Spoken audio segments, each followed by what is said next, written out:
Olá, tudo bem? Meu nome é Amaro, eu sou professor de Inteligência Artificial do Centro Universitário Senac e hoje vou falar sobre uma pequena biblioteca de Perceptron multicamada que eu desenvolvi em Java e que vocês podem utilizar também caso queiram para os seus projetos.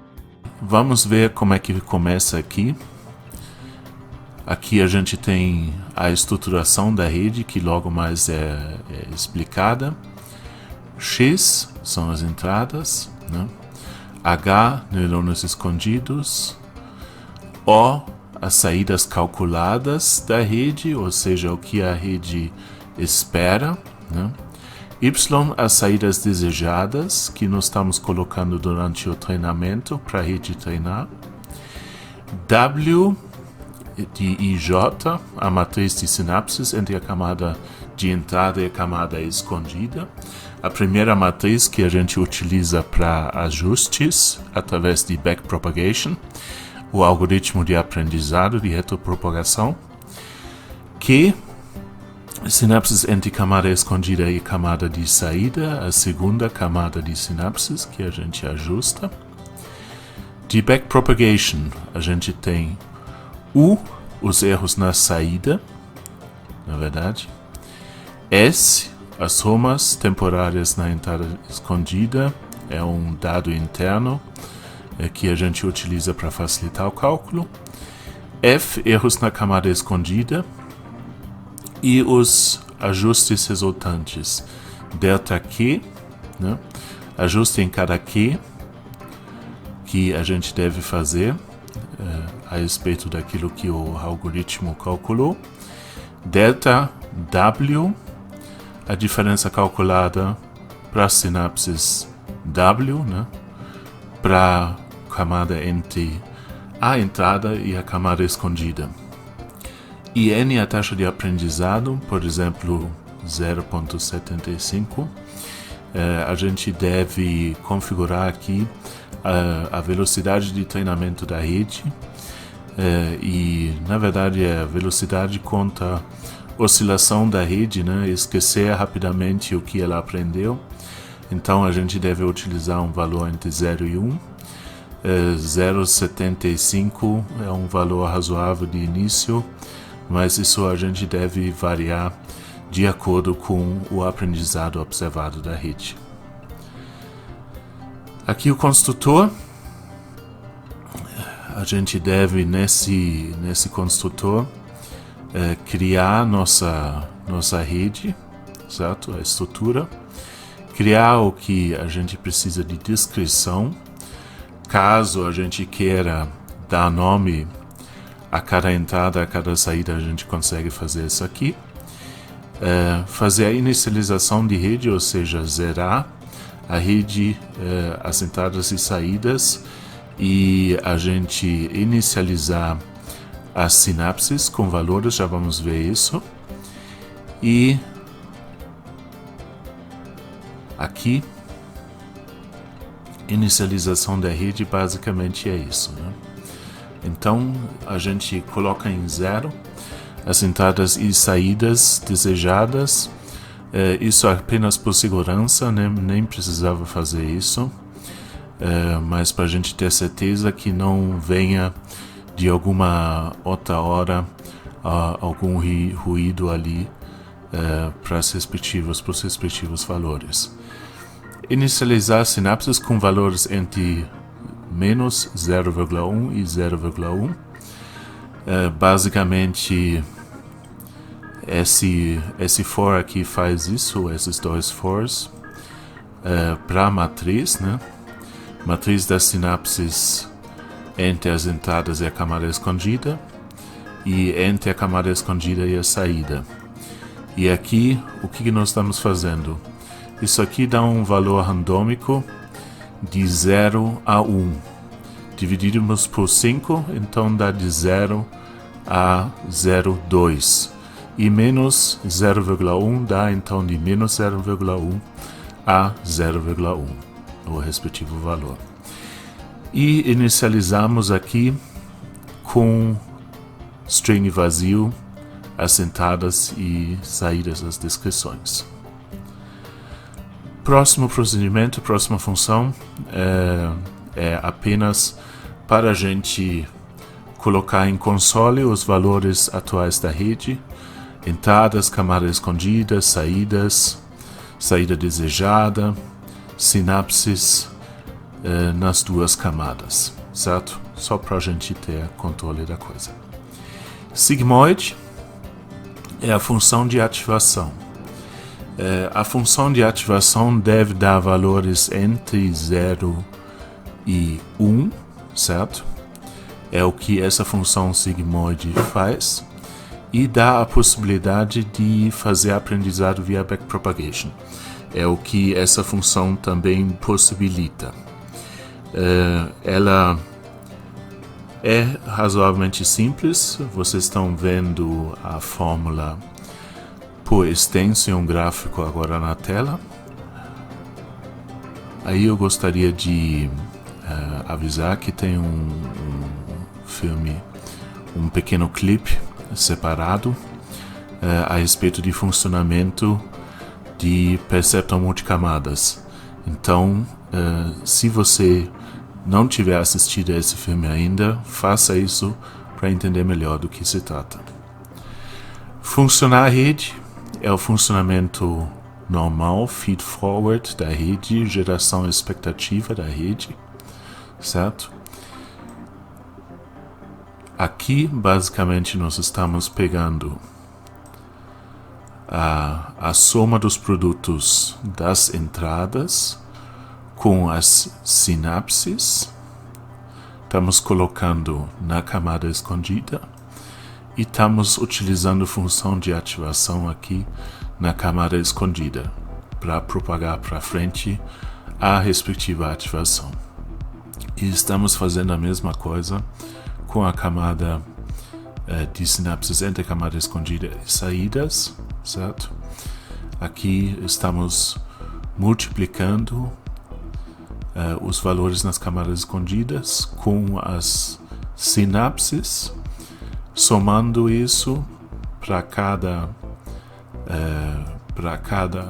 valor aqui de camada escondida e utilizando sigmoid para escrever então os cálculos nas saídas. Então, da entrada até a saída, o cálculo está aqui, é nessa função. Backpropagation comentado, basicamente a gente pega os cálculos dos erros na saída, certo? E você vê aqui a diferença que a gente faz entre o valor de saída desejado e o valor de saída calculado. Nesse caso, um valor ponderado, certo? Como vocês estão vendo aqui, para, nesse caso, não ter ajustes muito bruscos, certo? Essa é a ideia. A gente calcula idem os erros na camada escondida, certo? Dá ajustes aqui também, fazendo umas somas temporárias ali. Eu gostaria, nesse caso, de falar para vocês que quem ainda não assistiu o vídeo separado referente a backpropagation, que o faça, por favor, para entender melhor esse algoritmo, tá bom? Aqui, ajustes entre a camada escondida e a saída, certo? Levando em consideração a taxa de aprendizado, idem entre as entradas e a camada escondida. Então esse por enquanto é o cálculo e aqui é a execução, certo? Ou seja, aqui a gente tira realmente os valores. Para ver se tudo está funcionando, dá para fazer um dump do backpropagation também, certo? É aqui, é em console. Aqui seta as entradas e saídas desejadas de maneira explícita, mensagens de erro, de aviso, checagem de formatação.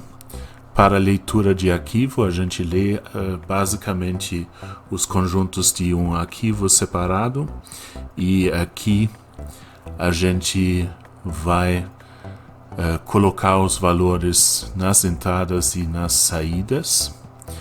O arquivo ele pode ser tanto verificado, quanto treinado, quanto testado, né? Ou seja, verificado a gente vê se a sintaxe está ok. A gente treinar ele, aí de fato a gente traduz os valores para as entradas e saídas e faz os respectivos ajustes, e a gente testar, a gente só vê, na verdade a gente colocar valores nas entradas e ver o quanto que ele está distante do conjunto de treinamento, a gente avaliar isso. Então tem esses 3 modos. Aqui é basicamente leitura de arquivo, né? Nada demais. Aqui resultado de teste. Algumas funções de leitura adicionais. Deixa eu só rapidamente mostrar para vocês. Então, esse é um exemplo de arquivo de treinamento. A gente tem pares aqui de entrada e saída, certo? Nessa versão a gente está tratando apenas zeros e uns. A gente pode funcionar um perceptor multicamadas também com valores reais, mas isso também é um funcionamento clássico de zeros e uns. E aqui, né, o primeiro par, segundo par, terceiro e assim por diante. Observando esse tipo de formatação, a gente consegue treinar nossa rede. Certo. Voltando aqui. Então, leitura de número, de double, de string, leitura de descrições, o nome do arquivo. Teste livre é basicamente a gente colocar manualmente alguns valores nas entradas e a gente obter o resultado na saída, né? E aí o programa principal com opções. Deixa eu rodar o sistema, deixa eu mostrar para vocês como é que ele funciona.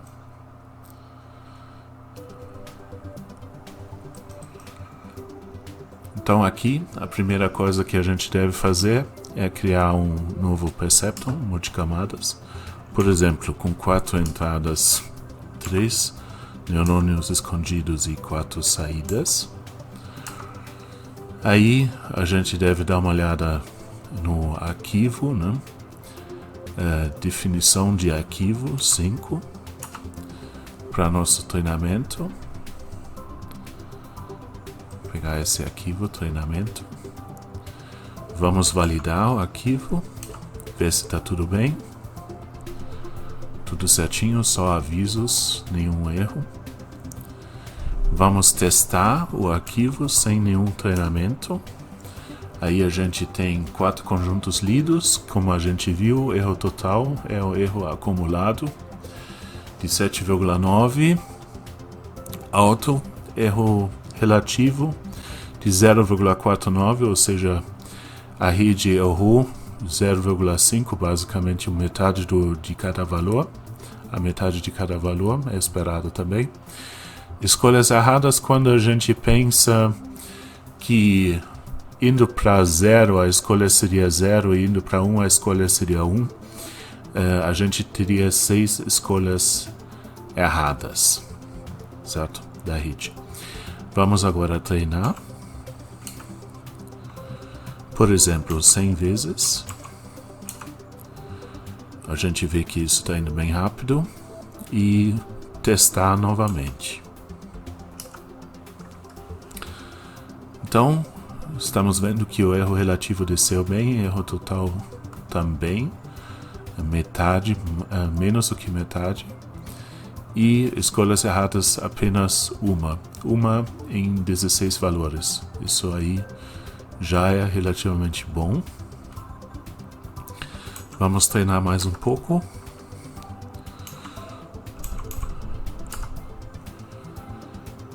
E vamos testar.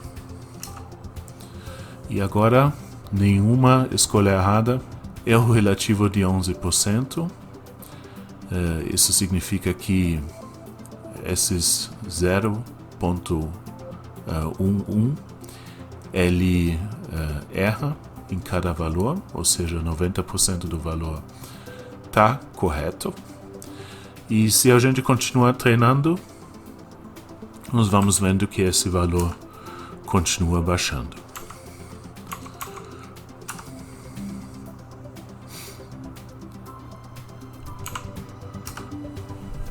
Legal? E assim por diante, tá? E referente a teste livre, o que a gente pode fazer é fornecer cada entrada, por exemplo, 0, 1, 1, 0, e o valor que deveria estar na saída,